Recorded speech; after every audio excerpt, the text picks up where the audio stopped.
Look at that, y'all. Cajun gumbo. Homemade. From scratch. Bon appetit, y'all. Hello, everybody. This is R.K. Mullins with small batch cooking again. Well, today I got a pot in front of me. We're going to make gumbo. My style. My recipe. Alright, it's still a Cajun gumbo. Right? It's not a Creole gumbo. Creole gumbo has tomatoes in it. And I like Cajun gumbo better. So that's what we're going with. Alright, so the first thing we're going to do, we're going to make a small batch naturally.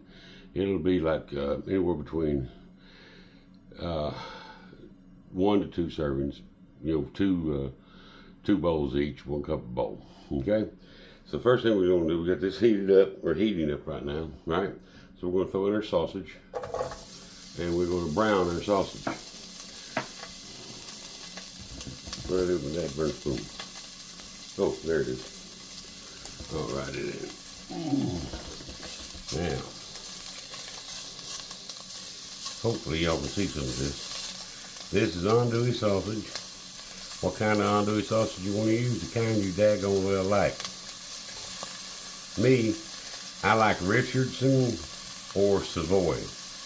Both of them are made in Louisiana at the same company, as a matter of fact, if I ain't mistaken.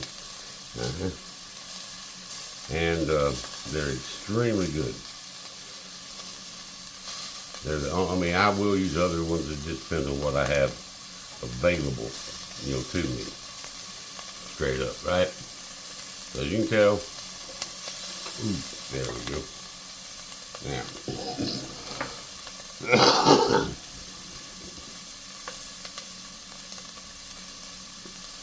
we're going to turn it down just a little bit. It's a little bit hot. All right. Now, what makes a gumbo a gumbo? The ingredients, naturally. You know, somebody told me I needed to add a little bit of personality, basically, to this. I'm Southern. This is my personality. Sometimes I have a problem speaking, and that's called screwed up. And no, I don't edit my daggone videos. I do them one time and one time only. I don't like doing multiples. I don't like to re-edit them. I don't have the equipment to do a proper edit. I do this because I love to do it, and I would like to, you know, hope that some of you guys out there are actually trying my videos, or trying my gumbo, or my recipes actually, not just gumbo.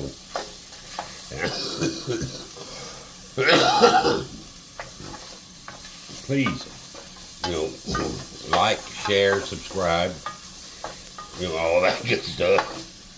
And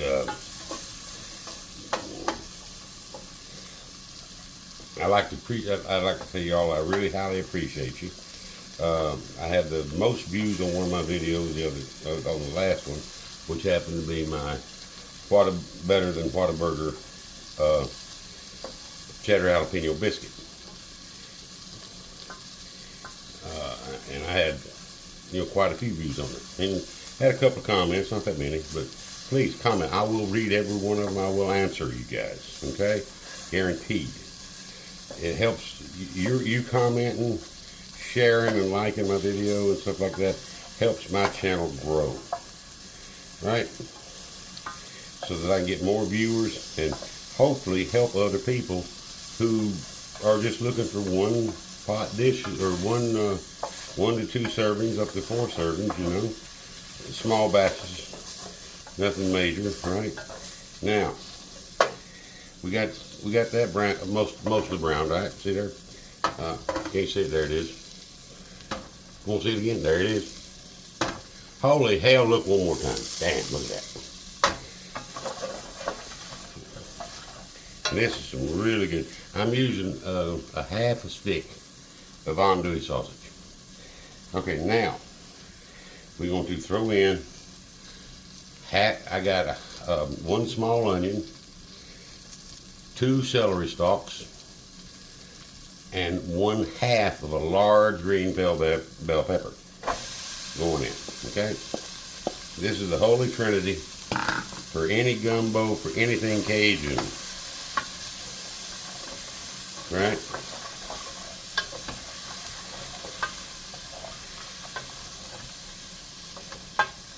Now we're just gonna sit there and let that sweat for a little bit. And those meat juices, see? Look at that. Don't say I didn't show it to you. Okay, I'll show you again. There you go. Hey, how about that side? You like it?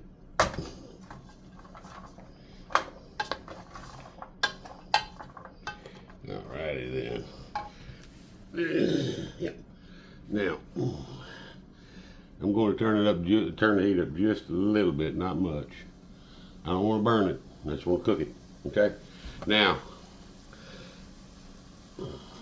this is going to be a sausage and chicken gumbo. So earlier today, I made a chicken stock in the oven with a Dutch oven, right? And using leg quarter meat, or a whole leg quarter, right? One leg quarter, that's all I used. And it made some of the best dang stock ever. And I'll put that recipe together for anybody who wants it. And it's really simple. And I also made my roux in advance. Now you can use a store-bought roux. There are some really good ones out there. Pick you a nice dark roux for this, okay? You don't want a blonde roux. Blonde roux is more for seafood. You want a darker roux for chicken or pork or any other meat, but usually a dark roux. They call it a chocolate roux, as a matter of fact. It takes time to make the roux because you got to cook it, and you're basically burning the flour in the pan a little bit at a time, or scorching it to get to the color you want. And that's the color I wanted. Alright, nice dark roux. Straight from scratch. Now, I don't want these to be 100% translucent. I just want to start the cooking process. Right?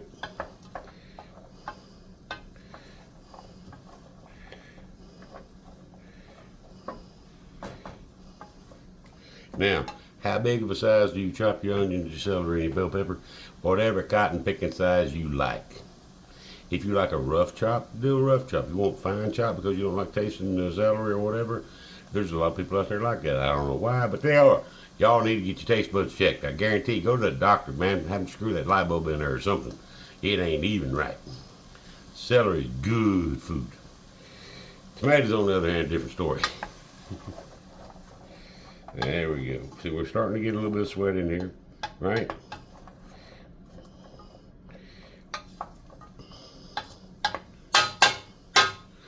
Oh, and yes, I did mince a garlic. I did mince 2 cloves of garlic and put in here. That's why I don't want the heat up high. That garlic will burn quick. Okay, now there we go. Now we're going to put in roughly 4 tablespoons of roux.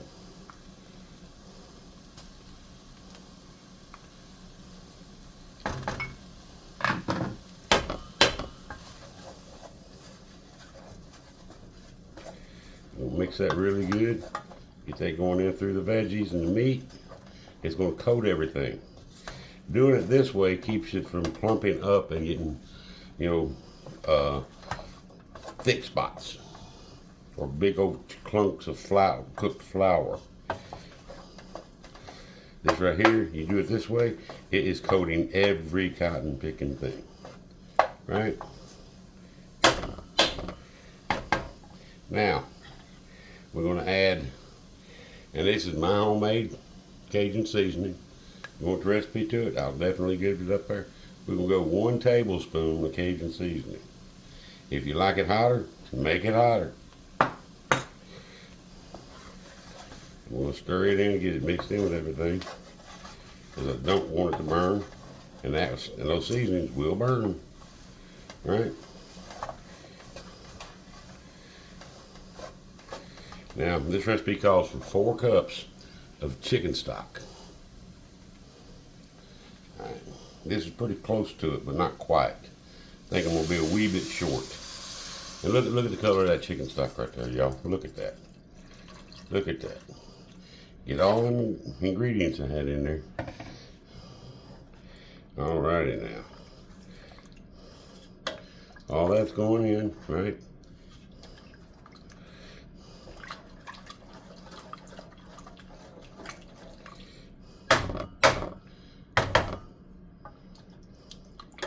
Look at the color of that roux. I mean that gumbo. Look at that. Ain't that beautiful? Now you can go ahead and put your chicken in, which I've already deboned the leg quarter. Like I said, I'm only using the dark meat.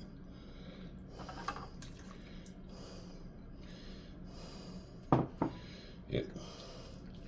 Put that in there. Yeah, I'm gonna have to add a little bit more water to this because I'm out of chicken stock. I didn't make nearly enough apparently. It's gonna need about another cup at least, I think. But that's all right. We'll handle it, won't we?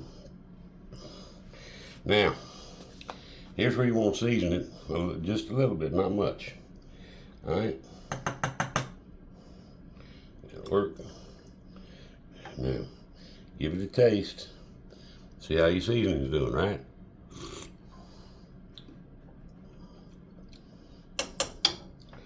Now, my secret ingredient.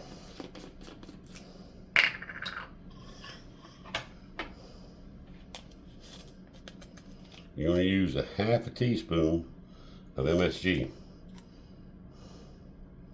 And if you know anything about me, you know I like my MSG.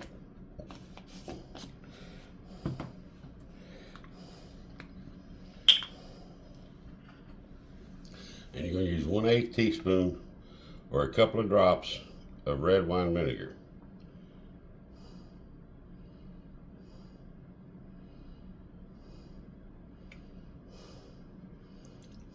There we go. And then you're going to use about 1/8 teaspoon of sugar. About a pinch. No, it will not make it taste sweet. The sugar and the acid kind of offset one another a little bit, right? This is going to bring up, the MSG is going to bring up the umami flavor, umami aspect of it, of the flavoring. The acid from the red wine vinegar and a little bit of sweetness from the sugar, which you're not even going to taste, are part of the 5 tastes. You have umami, salt,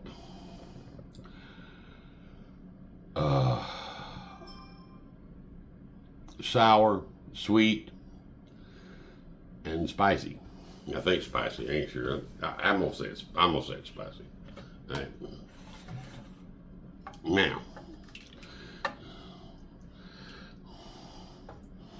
we're gonna bring this up to a simmer, and we're gonna let that sucker simmer for about 20 minutes.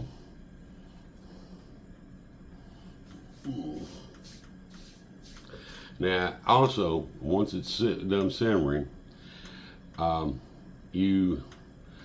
if you want to add shrimp to it, that's when you can add your uncooked shrimp to it and cook it for like 2 minutes. Or if you're going to use pre-cooked shrimp, you can go ahead and add it in at the very last second. Turn the heat off before you add it in. The gumbo will warm it up. If you put it in there while the heat's still on, you're going to overcook the shrimp, and the shrimp's going to become tough and rubbery. You don't want that. So, let me get this up to a simmer and let it simmer for 20 minutes, and I'll be right back. Okay, y'all, it's been about 20 minutes. The gumbo is done. Now, it looks delicious in that pot.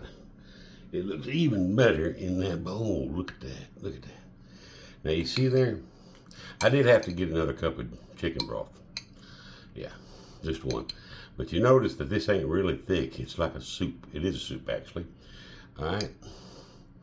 Now, let's get a piece of that sausage and chicken and veggies in here.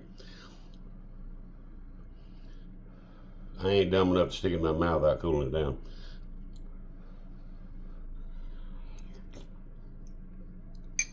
Mmm.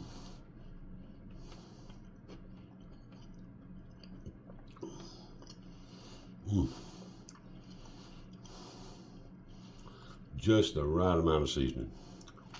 Y'all, I hope you enjoy. Please try it.